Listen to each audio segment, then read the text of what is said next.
नमस्कार, मैं हूं राजेश कुमार। शाम के 5 बज चुके हैं। बुलेटिन की शुरुआत आज चार बड़ी खबरों के साथ करेंगे। पहली खबर मुख्यमंत्री योगी आदित्यनाथ के रामपुर दौरे से जुड़ी हुई है, जहां उन्होंने 72 करोड़ रुपए की योजनाओं की सौगात दी। दूसरी खबर कांग्रेस की महंगाई के खिलाफ हल्ला बोल है। दिल्ली के रामलीला मैदान में राहुल गांधी ने महंगाई को लेकर केंद्र सरकार पर जमकर निशाना साधा। और तीसरी तस्वीर यूपी बीजेपी के प्रदेश अध्यक्ष भूपेंद्र सिंह चौधरी के बरेली दौरे की है, जहां उन्होंने सर्किट हाउस में पार्टी पदाधिकारियों के साथ अहम बैठक की। और चौथी खबर उत्तर प्रदेश राज्य राजधानी क्षेत्र की, जिसके गठन को लेकर तैयारियां तेज हैं। इन सब खबरों के अलावा दूसरी खबरों पे भी नजर डालेंगे और आगे इन पे विस्तार से बात करेंगे।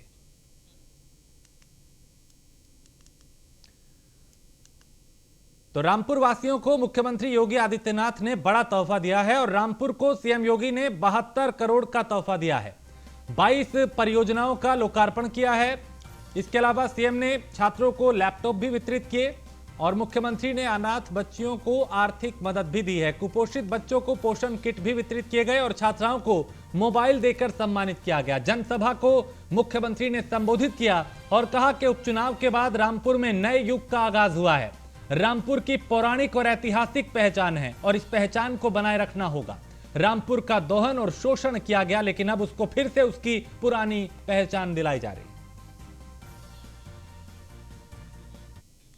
वासियों ने विकास, सुरक्षा और समृद्धि के साथ खड़े होकर के एक नए युग की शुरुआत की है और श्री घनश्याम सिंह लोधी जी को अपना सांसद चुन करके बहुत स्पष्ट संदेश दे दिया है।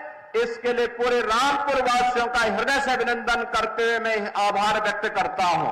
मैं बार बार कहता रहा हूं कि रामपुर की अपनी पौराणिक और ऐतिहासिक पहचान रही है।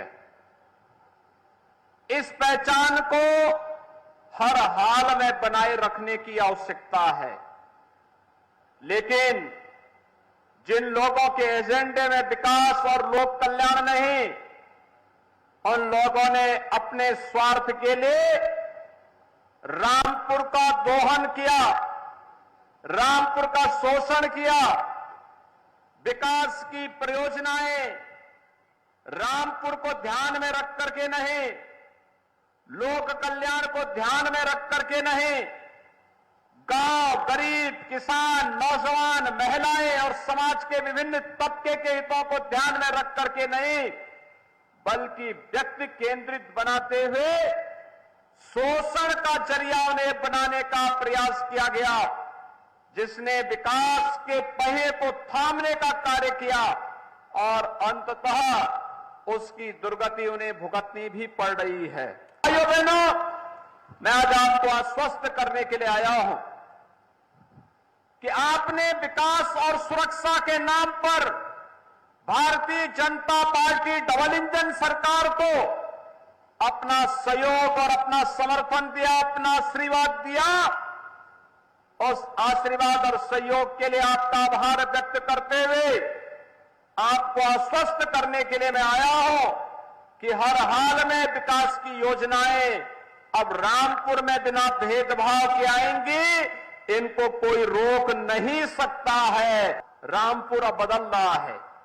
रामपुर ने प्रधानमंत्री जी के विजन को अमृत सरोवर के माध्यम से देश के अंदर पहला कार्यक्रम करके देश के सामने मैसेज दिया कि अगर करने की इच्छा शक्ति होगी तो परिणाम भी हमारे साथ जुड़ जाता है। और प्रधानमंत्री जी ने मन की बात में यहां के अमृत सरोवर की चर्चा करके रामपुर को एक नई पहचान देने का काम भी किया है।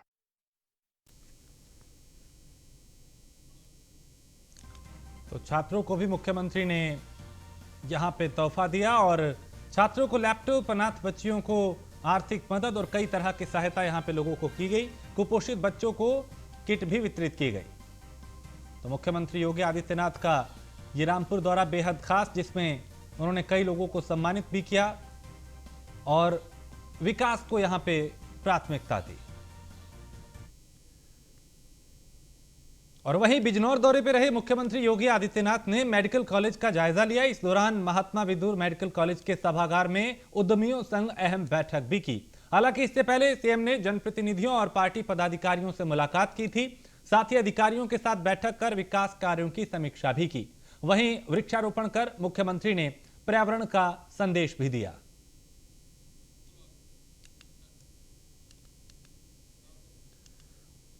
और भारतीय जनता पार्टी के प्रदेश अध्यक्ष भूपेंद्र सिंह चौधरी बरेली पहुंचे, जहां उन्होंने निर्मल रिसोर्ट में पार्टी पदाधिकारियों के साथ अहम बैठक की। बैठक में 2024 चुनाव के लिए रणनीति बनाई गई, साथ ही कई अहम मुद्दों पर चर्चा भी की गई। बैठक के बाद भूपेंद्र चौधरी ने कहा कि बीजेपी 2024 की तैयारियों में जुटी है और जनता को बीजेपी पे भरोसा है। निश्चित तौर पे जीत हमारी ही होगी, उन्होंने इस बात का दावा भी किया।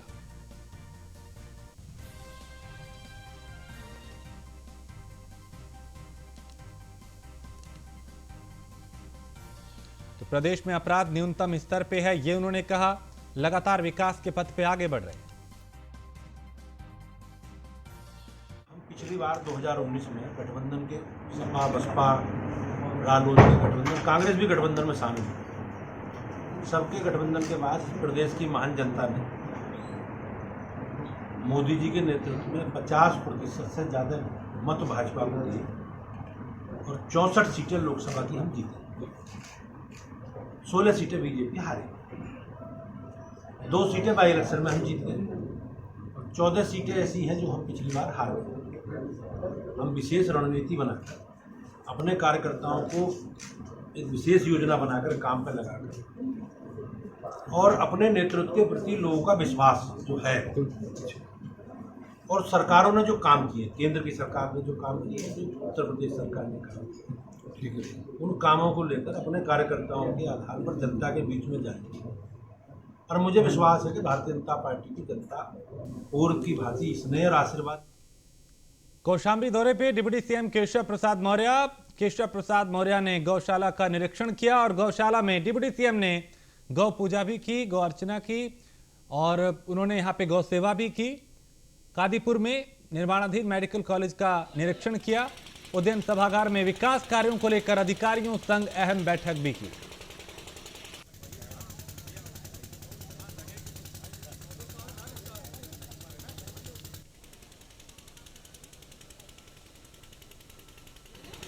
तो केशव प्रसाद मौर्य कौशाम्बी पहुंचे, जहां पे उन्होंने गौ सेवा की, गौशाला का निरीक्षण किया। इसके अलावा कई जगह कई कार्यक्रमों में वो शामिल हुए। गर्मजोशी से उनका कार्यकर्ताओं ने स्वागत किया। यहाँ कौशाम्बी में भगवान तथागत बुद्ध का स्थान है, वहाँ पर भी आवासीय सुविधाएं जो विशेष तौर से दुनिया भर से भगवान बुद्ध के अनुयायी आते हैं, वह कौशाम्बी आना चाहते, लेकिन उनके रहने की कोई उपयुक्त व्यवस्था नहीं होने के कारण लोग नहीं आते हैं। तो उसके लिए प्रयास किया गया था, तो शासन की ओर से 20 करोड़ रुपए ज़मीन के लिए उपलब्ध कराए गए हैं और उसके अधिग्रहण की कार्रवाई तीव्र गति से चल रही है। समय से पूरा करने के लिए भी कहा गया है। कुर्सी मिली, विपक्ष की कुर्सी मिलने के बाद हताश और निराश और उदास हैं और सपा समाप्त होने की ओर है। सपा का अब कोई भविष्य नहीं है। जैसे कांग्रेस मुक्त भारत देश, सपा बसपा मुक्त उत्तर। और डिप्टी सीएम ब्रिजेश पाठक का आज सीतापुर दौरा है, जहां सिधोली और खैराबाद सीएचसी का उन्होंने निरीक्षण किया। सीएचसी में जो मरीज थे उनसे हालचाल भी उनका जाना और मरीज भर्ती बढ़ाने की व्यवस्था के निर्देश दिए हैं, यानी संख्या बढ़ाने के निर्देश दिए कि यहां पे बेडों की संख्या बढ़ाई जाए, व्यवस्था को और बेहतर किया जाए। जिला अस्पताल का उन्होंने निरीक्षण भी किया। ब्रिजेश पाठक लगातार उत्तर प्रदेश के अलग अलग जिलों का दौरा कर रहे हैं, वहां की जमीनी हकीकत को जान रहे हैं। स्वास्थ्य सेवाओं को लेकर खासकर उनका फोकस है इस पे कि इसे बेहतर किया जाए।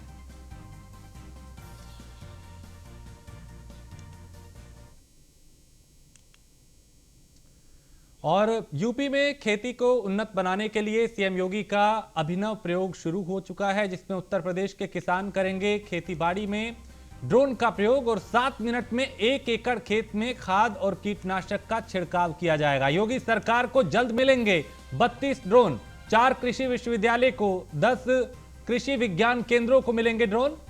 और इसी तरीके से कोशिश यह है कि खेती को अत्याधुनिक तकनीक के माध्यम से बेहतर किया जाए। केंद्र सरकार 5 करोड़ 60 लाख की धनराशि अवमुक्त करेगी। ड्रोन चलाने के लिए प्रदेश भर में बाकायदा इसके लिए ट्रेनिंग भी दी जाएगी। और ज्यादा जानकारी के साथ एसके वाजपेयी लखनऊ से हमारे संवाददाता। एसके वाजपेयी, खेती को उन्नत बनाने के लिए कई तरह के कदम उठाए जा रहे हैं, खासकर तकनीक का इस्तेमाल किया जा रहा है। यहाँ ड्रोन के जरिए किस तरह की योजना है? बिल्कुल निश्चित तौर पर, क्योंकि अगर हम देखें तो लगातार उत्तर प्रदेश सरकार कोशिश कर रही है कि किसानों को कम लागत में ज्यादा उपज हो और साथ ही साथ समय की बचत भी हो, और जो किसान कहीं न कहीं लगातार खाद के लिए एक लंबा कहीं न कहीं मेहनत करते हैं, लंबा वक्त बिताते हैं, वो वक्त भी कम हो, जिसको लेकर केंद्र सरकार के सहयोग से उत्तर प्रदेश सरकार को 40 ड्रोन मिलने जा रहे हैं, जिनका उपयोग उत्तर प्रदेश में खेती के लिए किया जाएगा। इन ड्रोन्स में 32 प्रथम चरण मिलेंगे, जिनको 4 कृषि विश्वविद्यालयों को और साथ ही साथ कृषि विज्ञान केंद्रों को दिया जाएगा। वहीं बचे हुए 18 ICRI के संस्थानों को दिए जाएंगे, जिनका उद्देश्य होगा कि किसानों को ये ड्रोन्स उपलब्ध कराना, साथ ही साथ उनका डिमॉन्स्ट्रेशन कराना, किसानों को इसके बारे में प्रशिक्षण कर देना ताकि वो इसका प्रयोग कर सकें। अभी जो शुरुआती जो चीजें निकल कर सामने आई हैं, उसमें 7 मिनट में 1 एकड़ खेती में खाद और कीटनाशक का छिड़काव ये ड्रोन्स कर सकेंगे। तो निश्चित तौर पर कहीं न कहीं किसानों के लिए एक बड़ी सुविधा होगी और समय की भी बचत होगी। कम लागत में जो कीटनाशक और खाद का छिड़काव होता है वो कहीं न कहीं आसान होगा, जिसको लेकर उत्तर प्रदेश सरकार की तरफ से संबंधित जिलों को निर्देश जारी किए जा रहे हैं। जी, बहुत शुक्रिया एसके वाजपेयी इस तमाम जानकारी के लिए। तो तकनीक के सहारे खेती को बेहतर करने की दिशा में कई कदम उठाए जा रहे हैं। और केंद्र सरकार में पूर्व वित्त राज्य मंत्री शिव प्रताप शुक्ला ने गोरखपुर में न्यूज वन इंडिया से खास बातचीत की। इस दौरान उन्होंने 2024 लोकसभा चुनाव की तैयारियों पर चर्चा की। क्या कुछ कहा, उन्हें सुनते हैं। के चुनाव के पहले भारतीय जनता पार्टी कमर कस के मध्यम वर्गीय लोगों को लुभाने में लगी है। खासतौर से इस पर बात करने के लिए हमारे साथ इस समय मौजूद हैं पूर्व वित्त राज्य मंत्री शिव प्रताप शुक्ला जी।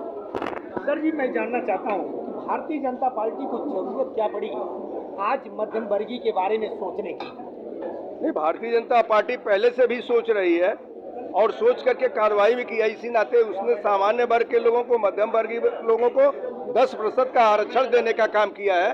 तो हम तो पहले से इसके लिए लगे हुए हैं और सबका साथ, सबका विकास, सबका विश्वास, यह प्रधानमंत्री की जो बात है वो पूरी तौर पर धरती पर चरितार्थ हो रही है। खासतौर से 2014 से लेकर के आज तक सामान्य वर्ग जो सरकार की योजनाएं हैं उससे काफी दूर रहा। क्या लग रहा है कि सामान्य वर्ग अब हाथ से निकल रहा है, जिसको लेकर के 2024 में सामान्य वर्ग के लिए भी योजना बनाने की बात की जा रही है? इसकी गणना प्रदेश की सरकारों को करना चाहिए और प्रदेश की सरकार जब कर देंगी तो प्रधानमंत्री तो हर जगह अपनी हर जन कल्याण योजनाओं को दे रहे हैं। प्रदेश की सरकारें उसके लिए भी कार्य करें, यह मेरी मांग है, और सामान्य वर्ग के मध्यम वर्गीय लोगों को भी वो मिले। नहीं, ये मानते हैं कि सामान्य वर्ग कहीं न कहीं योजनाओं से दूर रहा है? इस नाते दूर रहा है कि विभिन्न प्रदेशों में जो दूसरों की सरकारें रही है, सन 11 के आधार पर जो आकलन हुआ है उसके आधार पर सामान्य वर्ग उसमें कहीं बहुत नहीं था। अब हमारी मांग है कि उसको भी लिया जाए और निश्चित रूप से जब वो हो जाएगा तो प्रधानमंत्री तो सबको देना चाहते हैं तो उनको भी मिलेगा। अभी आपने देखा कि पूर्व वित्त राज्य मंत्री शिव प्रताप शुक्ल का कहना है कि कहीं न कहीं सरकारी योजनाओं से सामान्य वर्ग उपचित रहा। अब सामान्य वर्ग की गणना नए तरीके से कराई जाएगी और उनको उन योजनाओं का लाभ मिलेगा। यही नहीं, इन्होंने यह भी कहा जो पूर्व की प्रदेश स्तरीय सरकारें रही वह लोगों ने मध्यम वर्गीय को उस गणना से दूर रखा जिससे उनको योजनाओं का लाभ नहीं मिल पाया। Harendra Dubey, news one India, Gorakhpur. और अगली खबर नोएडा से है, जहां एसटीएफ ने 9 तस्करों को गिरफ्तार किया है और मादक पदार्थों की तस्करी करने वाले गिरोह का भंडाफोड़ किया है। मथुरा के मगोरा थाना क्षेत्र से 15 क्विंटल से ज्यादा गांजा बरामद किया गया और तस्कर के पास से कई वाहन और मोबाइल भी बरामद किए गए हैं। पिछले कई दिनों में लगातार अवैध नशे के सौदागरों के खिलाफ धरपकड़ जारी है और एक के बाद एक कड़ियों को जोड़ा जा रहा है ताकि चेन को शिकंजे में लिया जाए और खासकर अवैध नशे पे लगाम लगाने के लिए कई अभियान चलाए जा रहे हैं।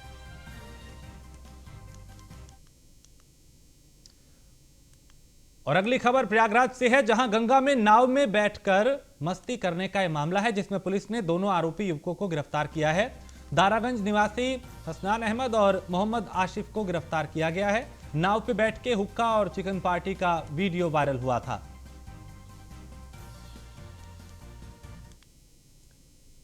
अगली खबर मथुरा से है, जहां महिला ने पेड़ पे चढ़ के फांसी लगाने की कोशिश की। खुदकुशी की कोशिश करने का वीडियो वायरल हो रहा है।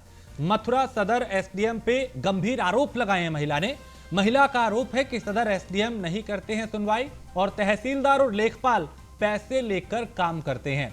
तहसील पर मौजूद लोगों ने महिला को समझाकर पेड़ से किसी तरीके से नीचे उतारा।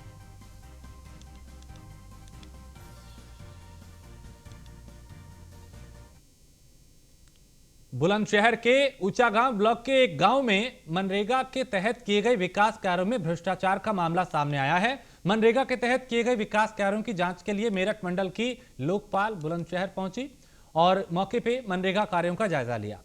लोकपाल की जांच में मनरेगा के तहत कराए गए विकास कार्यों में कई तरह की गड़बड़ियां और भ्रष्टाचार सामने आया। बता दें कि भ्रष्टाचार की शिकायत सादिक राणा ने सीएम शिकायत पोर्टल पे की थी और शिकायतकर्ता का आरोप है कि गांव में कागजों पर विकास कार्य दर्शा के मनरेगा में लाखों रुपए का गबन किया गया। मनरेगा में जिन लोगों को श्रमिक दर्शाया गया वो बुगरासी के भगवानपुर विद्युत उपकेंद्र पर बतौर संविदा कर्मी तैनात हैं। 35 लोग गांव से बाहर प्राइवेट जॉब करते हैं। हमने पिछले साल अगस्त में डाली थी शिकायत जी। वो 4 बार चलती रही, बस आख्या गलत लगती चली गई, हमें संतुष्टि नहीं हुई। 29 दिसंबर में पीडी साहब यहाँ आए जांच के लिए। उन्होंने 13 लाख रुपए जुर्माना किया, 3 लाख जुर्माना किया। मैं संतुष्ट नहीं हुआ, मैंने ऑब्जेक्शन लगा दिया। फिर मैंने शिकायत डाल दी लखनऊ। अब लखनऊ का जी उसमें 2,85,000 का हुआ था, लेकिन मैं उससे संतुष्ट नहीं हुआ। उसमें मेरी रिकवरी उनके हिसाब से 13 लाख बैठी थी जी। तो अब ये मैम साहब अब आ जाएंगे। अच्छा। ये इनको मैंने 12 जून को 2022 में दी है शिकायत। महुआ के प्राथमिक विद्यालय में बच्चों को टाट पे नहीं बल्कि जमीन पर बैठा के पढ़ाया जा रहा है। वीडियो सामने आने के बाद शिक्षा व्यवस्था पे सवाल भी उठ रहे हैं। जहां सरकार भारी भरकम बजट शिक्षा के लिए खर्च करती है जिससे देश का भविष्य सुधर सके, लेकिन शिक्षा व्यवस्था जस की तस बनी हुई है। सोशल मीडिया पे वायरल वीडियो जो है वो कुलपहाड़ तहसील क्षेत्र के बुडेरा का बताया जा रहा है और वहीं जिम्मेदार इस वायरल वीडियो को लेकर कैमरे के सामने बोलने के लिए तैयार नहीं।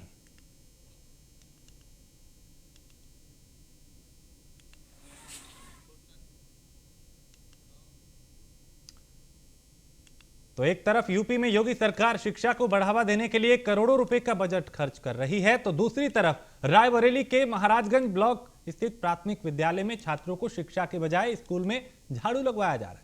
दूसरी तरफ अधिकारियों से मामले की शिकायत किए जाने पे उनका कहना है कि अब तक उनके संज्ञान में इस तरह का कोई मामला नहीं है। मामला संज्ञान में आने के बाद इस पर कार्रवाई की जाएगी।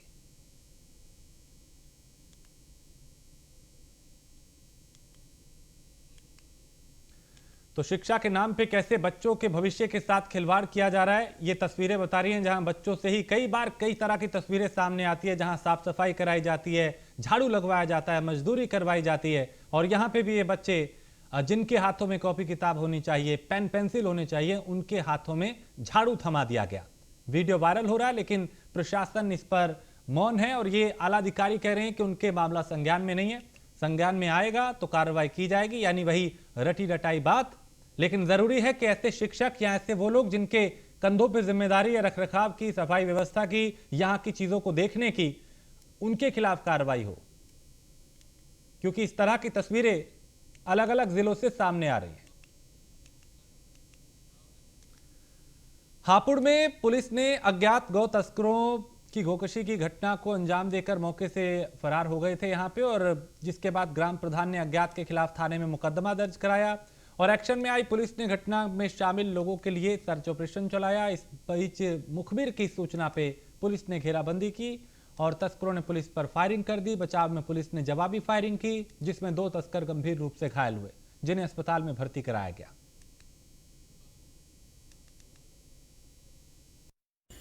आज दिनांक 3 सितंबर को थाना पिलखुआ पर गोकशी का एक मुकदमा ग्राम प्रतापपुर में गोवंश मिलने के संबंध में पंजीकृत किया गया था।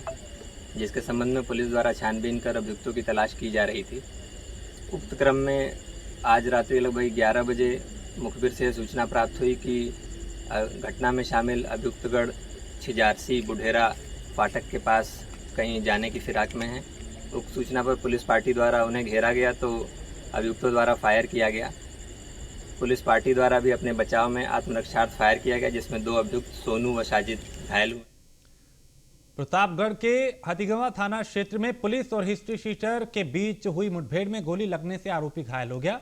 घायल को फिलहाल गिरफ्तार कर लिया गया है। पुलिस की माने तो इस पर 25,000 का इनाम भी घोषित था। इसके खिलाफ कई जिलों में लूट और कई मुकदमे दर्ज हैं। बलिया में सड़क दुर्घटना के बाद गंभीर रूप से घायलों का इलाज जमीन पे लिटाकर किया जा रहा है और इलाज किए जाने का मामला अब और गरमाने लगा है। अस्पताल में घायलों के इलाज में बड़ी लापरवाही सामने आई है। इसके बाद सीएमओ के साथ बीजेपी के क्षेत्रीय विधायक और फायर ब्रांड नेता केतकी सिंह अस्पताल पहुंच गई और अस्पताल प्रभारी पे भड़क गई और उनकी जम के क्लास लेते हुए कहा कि अब नहीं चलेगा ऐसा, जो ड्यूटी पर है वो ड्यूटी क्यों नहीं करेगा, जनता का पैसा उठाएंगे और काम जनता का नहीं करेंगे। विधायक ने कहा कि इस तरह की लापरवाही बर्दाश्त नहीं की जाएगी और अगर इस तरह की हरकत दोबारा की तो फिर बख्शा नहीं जाएगा। मुझे संज्ञान में आया कि सुबह यहाँ पे एक एक्सीडेंट हुआ था और कुछ बेसिक स्वास्थ्य की सहूलियत मिलनी चाहिए थी, वो नहीं मिल पाई। उसी का संज्ञान लेने के लिए हम और हमारे जिले के सीएमओ एक साथ आए। आखिर में क्या सूचना मिली आपको? सूचना ये थी कि डॉक्टर्स यहाँ पे थे नहीं मौजूदा समय पे, समय 7:30 बजे सुबह, तो कोई डॉक्टर नहीं था। फार्मासिस्ट थे पर बाकी सफाई कर्मचारी से भी यहाँ काम कराया गया, ऐसी मुझे सूचना मिली थी। उसी की सत्यता की जाँच। बांसडीह में एक्सीडेंट हुआ था जो कि रेफर किए गए हैं जिला अस्पताल। यहाँ पे मरीज को देखने में लापरवाही हुई जिसकी शिकायत मिली है, उसे देखने के लिए मैं बांसडीह स्टेशन से आया हुआ हूँ और यहाँ चारों तरफ पानी भरा हुआ नज़र आ रहा है जो कि स्थिति सही नहीं है। पीएचसी भाई कर्मी बैंडेज कर रहे थे मरीजों का, कहाँ तक सही है ये? कि मानवता के दृष्टिकोण से ये सही माना जा सकता है, लेकिन जिन लोगों जिनकी ड्यूटी थी उनकी अनुपस्थिति ये बर्दाश्त।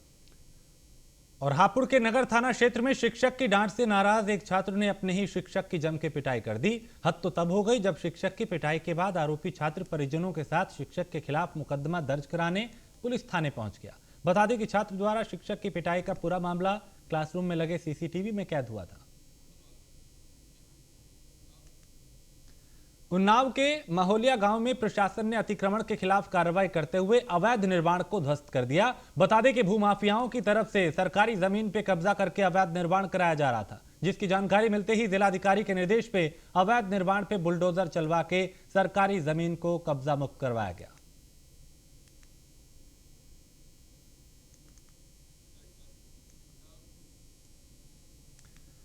आगरा के शाहगंज राजकीय बाल गृह में काउंसलिंग के दौरान नाबालिग बच्ची ने अपने ही पिता और भाई पे शारीरिक शोषण का आरोप लगाया। नाबालिग की माने तो पिता और भाई से बचने के लिए वो एक युवक के साथ फरार हो गई। पकड़े जाने के बाद पिता और भाई ने उसे देह व्यापार के कारोबार में डालने की कोशिश की। नाबालिग ने बताया कि देह व्यापार के लिए उसे कोलकाता और दिल्ली भेजने की भी कोशिश की जा रही थी।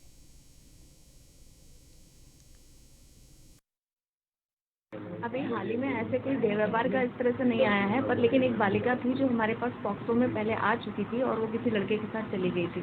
तो लेकिन बाद में हमने जब उसका पता लगाया तो उसके घर के लोग ही उसके साथ गलत काम कर रहे थे। उसका खुद का भाई ही उसके साथ गलत काम कर रहा था और इस डर के मारे वो इस लड़के के साथ भाग गई थी क्योंकि उसको वहाँ पे सुरक्षित महसूस कर रही थी। लेकिन अभी फिर वो लड़की जो है, जब हमने उसको उसके माँ बाप के साथ दे दिया और उसके भाई को हमने एक शपथ पत्र लेते हुए और उससे अलग रखने की रियायत देते हुए उसको वहाँ रखा गया, तो हम उसके फॉलोअप में हमने ये पाया कि वो बच्ची जो है वहाँ सुरक्षित है और बीच में उन्होंने उसको वापस से देह व्यापार में लाने का।